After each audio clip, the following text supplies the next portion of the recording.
sometimes we get used to a certain tone on a certain channel that seems like a Fox sitcom and it seems like a CBS sitcom. Were there anything particular that y'all did to make sure that you kept your show the same, or were there particular challenges in changing networks? I think we were always making an NBC sitcom, even on Fox, is the answer, and we didn't have to change anything. I felt like there was more pressure on Fox, especially when we premiered and we were part of that Sunday night animation block, which is like, has a very specific tone, and it wasn't a bad marriage at Fox at all, but it always felt sort of like that Thursday night NBC lineup was where like I felt like we most naturally belonged, and then so it was, I'd say, totally seamless, the transition. I don't think we had to adjust tonally at all. Yeah, and the fact that we were making it for the same studio, so a lot of the people with whom we were interfacing loved the tone, etc. Yeah, and to pair with, with like Good Place and which has, a lot of which has Mike and coming after, like Dan and Mike came out of Parks and Rec, and it just feels like a nice continuation of that NBC brand of comedy. As a viewer, did you feel like the I tone actually change? felt exactly the same way, that this had always been an NBC sitcom, and that he finally moved on. So I'm a bit of a surveillance tech nerd, and it's really great to see stingrays show up in a finale. Oh, great. And not only that, but them not being, talking about the civil liberties issues. Can you tell me, why run with that in a finale?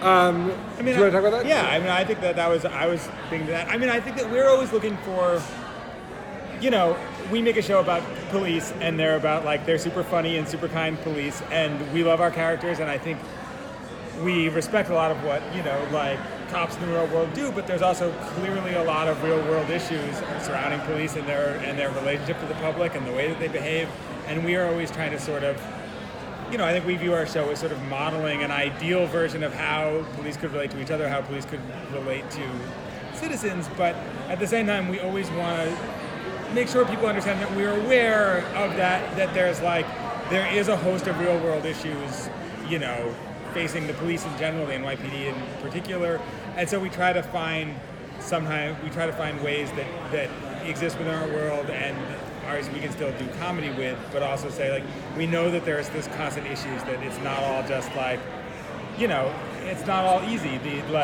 We're not pie in the sky. I think also in earlier drafts, we just had to cut stuff for time. We really were interested in the dilemma that cops face when they, for instance, know that we didn't want to make Kelly's argument, the bad guy in the situation, his argument, which was an anti-civil liberties argument, a strawman argument. I think the danger of these, we all think the danger of these devices is that it is compelling, that it is easy to imagine a world where you say we keep getting the bad guys. And so then to put our cops in a dilemma where they have to say, are we willing to give up bad guys for a larger principle?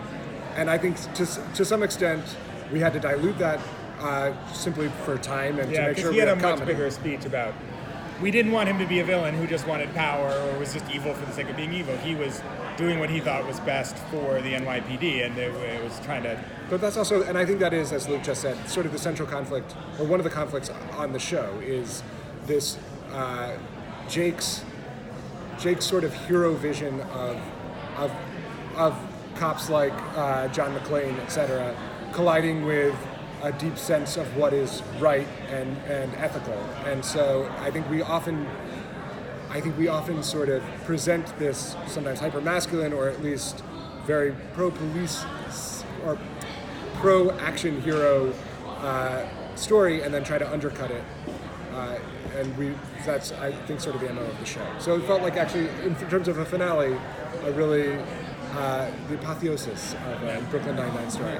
Melissa Fumero was saying that she really hopes that we're introduced to more of Amy's brothers. Can you tease any of that for the upcoming season? She can write it. I feel like we did ourselves a disservice by casting Lynn who's Manuel so great. Miranda as the first one, and it feels like real hard to top that for us.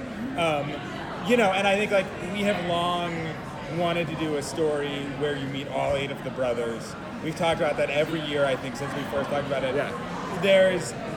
It's like one thing that's really hard about making a network sitcom is we have 21 minutes, we have this incredible cast, Like, we want to make sure that every week, within reason, every one of our actors gets a storyline, gets good jokes, and you start like looking at what it takes to have 8 guest stars and give them each something. And we Plus always, Jimmy Smits. I mean, you would just have like, by the end of that episode, I think we would bankrupt NBC. Yeah, But that's not to say we wouldn't do it.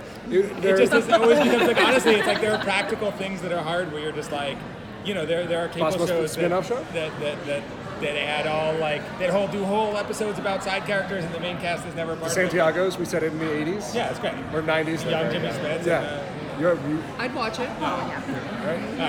But we do talk about it all the time. Oh, that was it. One more question. Move on. I want to talk about, you mentioned cliffhangers, and you guys don't pay them off right away. And was that a decision to really spend time in those decisions you make at the end of the season? I am so happy to hear you say that because I get so much guff from Andy Samberg, who's like, "Oh, we do a cliffhanger," and then 3 episodes later, everything's back to normal. Also, Luke says this. Yeah, I say that all the time. So, I'm not thrilled with you or your question. but yeah, I think it's incredible the amount of time we spend just paying off a cliffhanger. I mean, we very easy to play it off in the cold open. In season 2, we spent 0 minutes paying off the cliffhanger because it was a cliffhanger that really was not appropriate for a season 1 cliffhanger. It was Jake goes undercover.